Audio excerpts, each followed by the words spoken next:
Hi, I'm Camille from BSCE 1E of Nueva Ecija University of Science and Technology, and this is Physics for Engineers 1. And for this video, we're going to talk about gravitational force, or the force of gravity.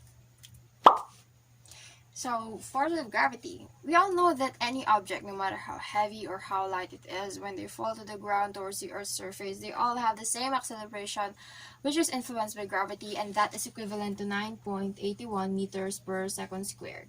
And now that we're talking about the force of gravity, we will come across this value very often. So, in fact, the force of gravity is also known as the weight of an object, and it is equivalent to mass times gravity. So sometimes, or oftentimes, we use mass and weight interchangeably, like the measurement that we take in taking, body mass index and something. We always use them interchangeably without that we are weighing our weight, when in fact, that's just our mass. So mass is like that one. It is the measurement of an object's inertia. So it's just that, and it is measured in kilograms. And weight, on the other hand, is a way bigger number because it is equivalent to mass times the gravity, meaning it is the mass of an object which is relevant to the gravity. It is how heavy or how light an object is when influenced by gravity. So that's why we have an equation like this. So to further explain that, or to further analyze that, we have a problem here. So we pull upward on a stuffed suitcase with a force of 105 Newton, and it accelerates upward at 0.725 meters per second squared. What are the mass and weight of the suitcase? So in this problem, we're asking for the mass and the weight of the object. Let's say this is our suitcase, and then you put a force here, and then there's the weight here. So the force is the one that we apply to the suitcase so we can lift it up the ground, and the weight is the one that keeps the suitcase towards the ground. So if we draw a free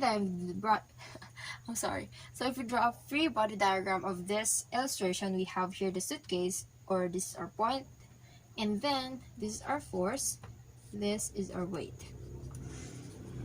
So considering that, in our Cartesian plane, this is our positive side, this is the y-axis, and this is the x-axis. So that means our F here is the positive 1, and our weight here is the negative 1. There. Now we can solve for the problem. Let's first write the given values. We have here a force of 105 Newton and an acceleration of 0.725 meters per second squared. So we need to find the mass and the weight of the object. And in order to do that, we have to use the equation in the second law of motion, which is acceleration is equivalent to total net force over mass.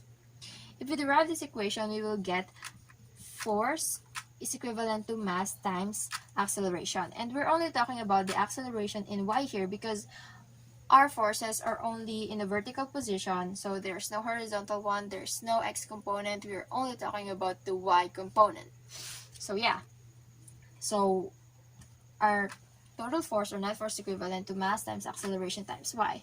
And since we have two forces here, our net force is also equivalent to F minus W. So we mentioned earlier that the force here is positive and the weight is negative. That's why we wrote it like this. So now that we have two values for F, or the net force, we can combine them by substituting one of these values instead of this. So we have here F minus W is equivalent to mass times acceleration y. And so we are missing two here. So there are two variables missing here, the mass and the weight. So we need to convert the weight one into something that we know, or to simplify our equation. So we know that 2W is equivalent to mass times gravity, and we will use that instead of this.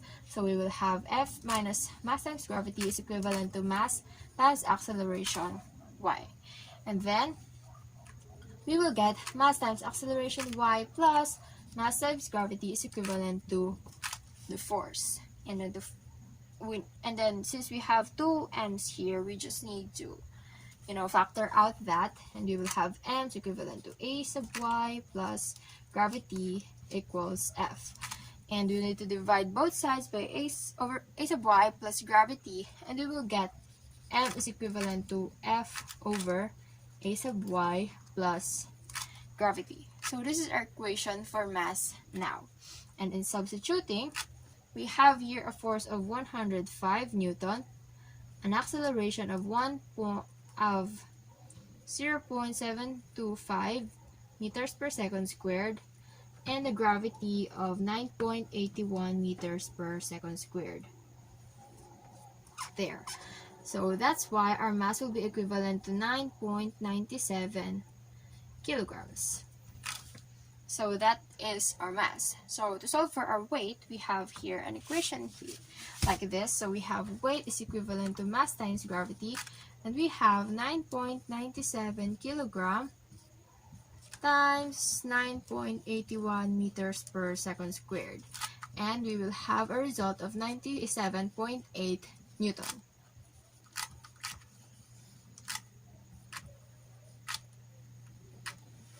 There.